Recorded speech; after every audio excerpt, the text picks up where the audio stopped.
प्रिय विद्यार्थियों नमस्कार। हिंदी की ऑनलाइन शिक्षण व्यवस्था में आप सबका हार्दिक अभिनंदन स्वागत। आइए प्रारंभ करते हैं हिंदी का शिक्षण।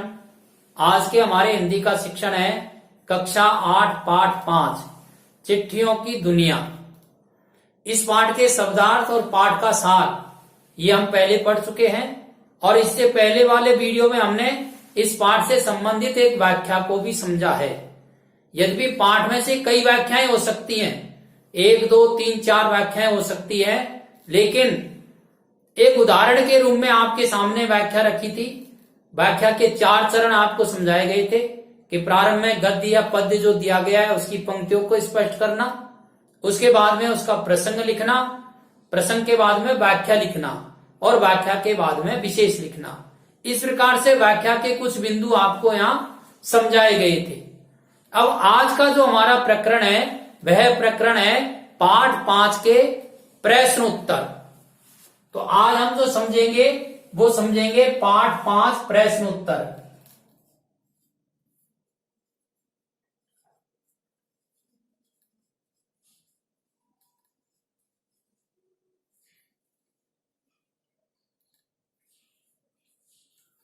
पूर्व के पाठों में भी आपको समझाया गया था कि हमारी जो हिंदी की पाठ्य पुस्तक है उसमें 3 प्रकार के प्रश्न उत्तर दिए गए हैं। उसमें से पहला जो प्रकार है प्रश्नोत्तरों का वो है कहानी या कविता से। पहले प्रकार का जो प्रश्न उत्तर है वो है कहानी या कविता से।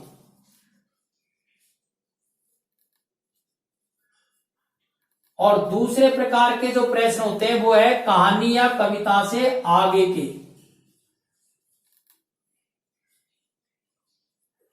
और तीसरे प्रकार के जो प्रश्न है वो अनुमान या कल्पना के प्रश्न हैं।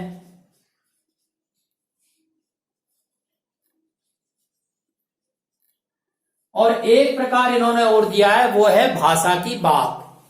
ये जो भाषा की बात है, इस भाषा की बात में हमको व्याकरण का कोई न कोई सा प्रकरण समझाया जाता है। तो आज हम जो चर्चा करेंगे वो केवल कहानी या कविता से आए हुए प्रश्नों की ही चर्चा करेंगे। आपका जो पाठ 5 है चिट्ठियों की अनूठी दुनिया, इसके अंदर जो कहानी या कविता के जो प्रश्न दिए गए हैं उन प्रश्नों को यहां समझाया जा रहा है।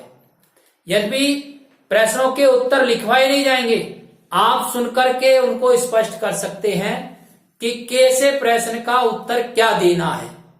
उत्तर मिलने के स्थान अन्य भी हो सकते हैं, लेकिन यहां आदर्श रूप में आपको यह समझाया जा रहा है कि आपका जो उत्तर है वो मौलिक भाषा का होना चाहिए।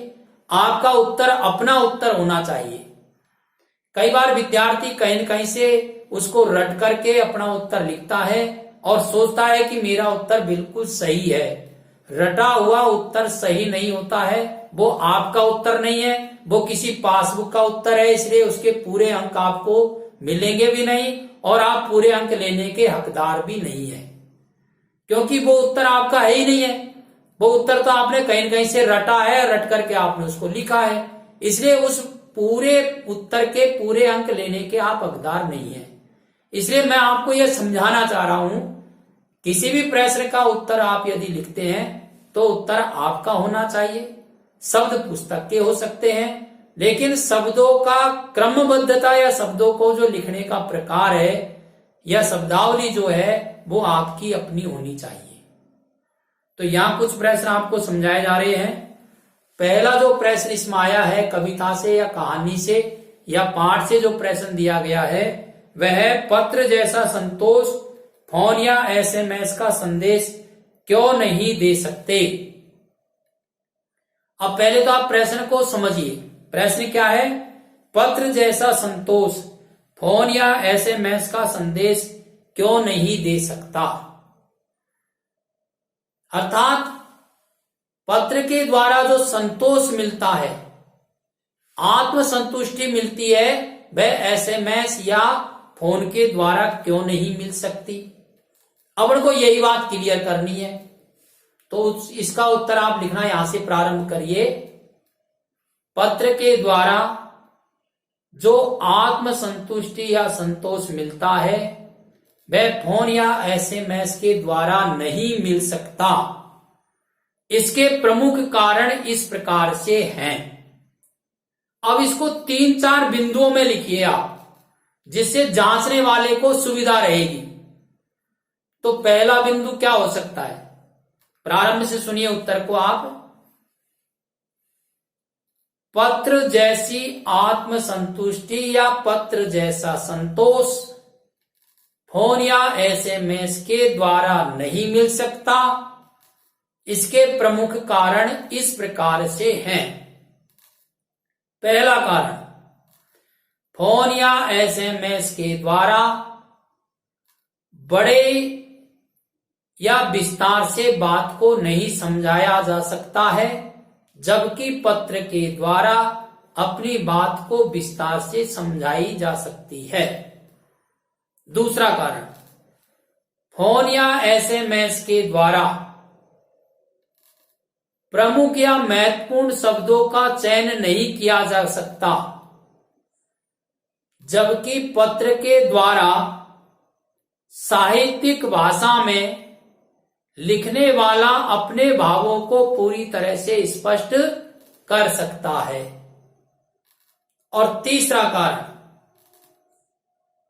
फोन या एसएमएस के द्वारा दिया गया जो संदेश है वह दस्तावेज नहीं बन सकता, उसको लंबे समय तक सुरक्षित नहीं रखा जा सकता, जबकि पत्र दस्तावेज बन सकते हैं, लंबे समय तक उसको सुरक्षित रख सकते हैं और उस पत्र को बार बार पढ़ा जा सकता है।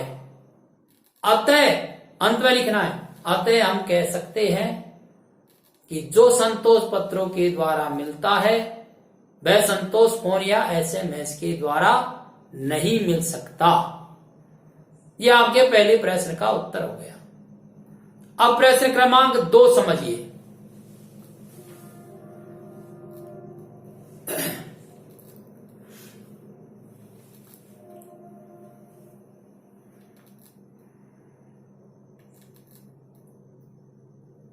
प्रश्न क्रमांक 2 में कहा गया है, पत्र को खत, कागज, उत्तरम, जाबू, लेख, कड़ित, पाती, चिट्ठी इत्यादि कहा जाता है। इन शब्दों से संबंधित भाषाओं के नाम बताइए कि किस भाषा में पत्र को किस नाम से जाना जाता है। अब इस प्रश्न का उत्तर आपको देना है, तो आप क्या करेंगे, एक तरफ यहां लिखेंगे आप पत्रों के नाम, ये सारे नाम लिख दीजिए, और दूसरी तरफ लिखेंगे भाषा और उस भाषा को लिख दीजिए। एक तरफ क्या लिखेंगे, पत्रों के नाम लिखेंगे कि पत्रों को किन किन नामों से जाना जाता है। तो आप अपना हेडिंग बनाना, पत्रों के नाम, और फिर पत्रों के नाम लिखना, और दूसरी तरफ लिखना भाषा, पत्रों की भाषा, और क्रम से जो हमको यहां दिया गया है उनको एक साथ लिख दीजिए और सामने भाषा लिख देंगे।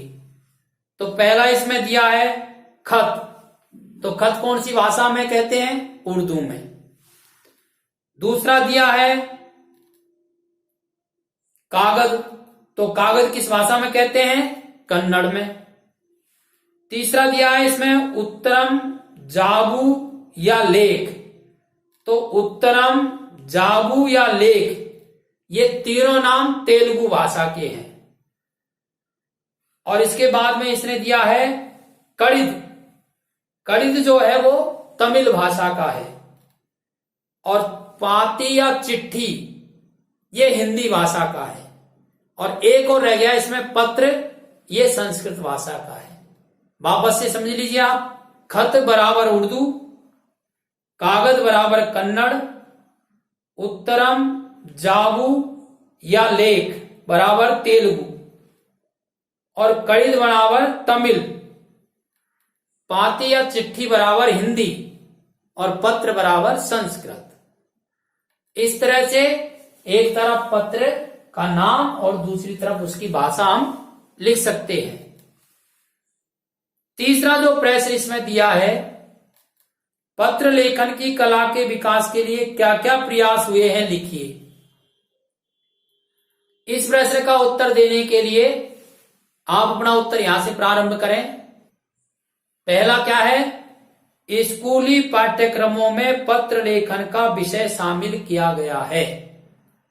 पत्र लेखन की कला विकास के लिए पहला क्या उपाय किया गया, स्कूली पाठ्यक्रम में पत्र लेखन का विषय शामिल किया गया है। दूसरा प्रयास, विश्व डाक संघ ने 16 वर्ष से कम आयु के बालकों के लिए पत्र लेखन प्रतियोगिता प्रारंभ की है। ये 2 प्रकार के प्रयास किए गए हैं। प्रश्न क्रमांक 4, पत्र धरोहर हो सकते हैं लेकिन एसएमएस क्यों नहीं? तर्क सहित अपना विचार लिखिए। धरोहर क्या होता है? जिसको सुरक्षित रखा जा सकता। उत्तर यहीं से प्रारंभ करना है। धरोहर का उत्तर लिखेंगे, उत्तर फिर आप समझाइए। धरोहर का अर्थ होता है जिसको सुरक्षित रखा जा सकता है, आगे आने वाली पीढ़ी जिसका उपयोग कर सकती है, उसको धरोहर कह सकते हैं। पत्र धरोहर बन सकते हैं क्योंकि इनको सुरक्षित रखा जा सकता है, आगे आने वाली इनको पीढ़ी इनको पढ़ सकती है, इनके अंदर जो प्रेरणा या इनके अंदर जो शब्दों का चयन किया गया है वह आगे आने वाली पीढ़ी के लिए प्रेरणादायी हो सकते हैं। ये जो पत्र हैं ये दस्तावेज बनते हैं, प्रमाण बनते हैं किसी बात के, जबकि ये सब विशेषताएं एसएमएस के में संभव नहीं है। इसलिए पत्र धरोहर बन सकते हैं, एसएमएस धरोहर नहीं बन सकते। प्रश्न क्रमांक 5, क्या चिट्ठियों की जगह कभी फैक्स, ईमेल, टेलीफोन तथा मोबाइल ले सकते हैं? अब आपको इसका उत्तर देने के लिए दोहरा चरित्र रखना है। एक बार तो आपको क्या करना है,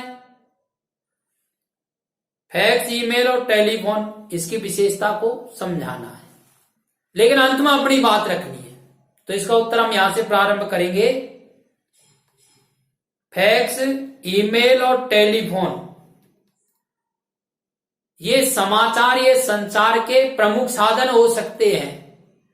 त्वरित साधन भी हो सकते हैं, अच्छे भी हो सकते हैं। इनके द्वारा संदेश को जल्दी से पहुंचाया जा सकता है, किंतु फैक्स, ईमेल, टेलीफोन तथा मोबाइल ये पत्रों का स्थान कभी नहीं ले सकते। क्यों नहीं ले सकते? क्योंकि एक तो इनके अंदर बड़ी बात को लिख करके नहीं समझाया जा सकता, दूसरा इनको सुरक्षित नहीं रखा जा सकता, तीसरा जो लिखने वाला व्यक्ति है वो अपने भावों को पूरी तरह से इनमें उड़ेल नहीं सकता, जबकि पत्रों में ये सब संभव है। इसलिए फैक्स, ईमेल, टेलीफोन या मोबाइल ये पत्रों का स्थान नहीं ले सकते। इस प्रकार से दोनों बातें अपनी इसमें रखनी है। तो ये जो पाठ से या कहानी से जो प्रश्न है, 5 प्रकार के प्रश्न आपसे पूछे गए हैं, इन 5 प्रश्नों के उत्तर मैंने आपके सामने रखे हैं। अब अगला जो हमारा प्रकरण होगा वो होगा भाषा की बात के प्रश्न उत्तर। कहानी से आगे के या अनुमान के या कल्पना के जो प्रश्न हैं उनको आप एक बार स्वयं समझ लेंगे, और अगले वीडियो में हम भाषा की बात के प्रश्न उत्तरों की चर्चा करेंगे। इसको समझने की दृष्टि से और आप कम से कम 2 बार इस वीडियो को सुने और सुनकर के इन उत्तरों को आप अपनी कॉपी में लिख लें।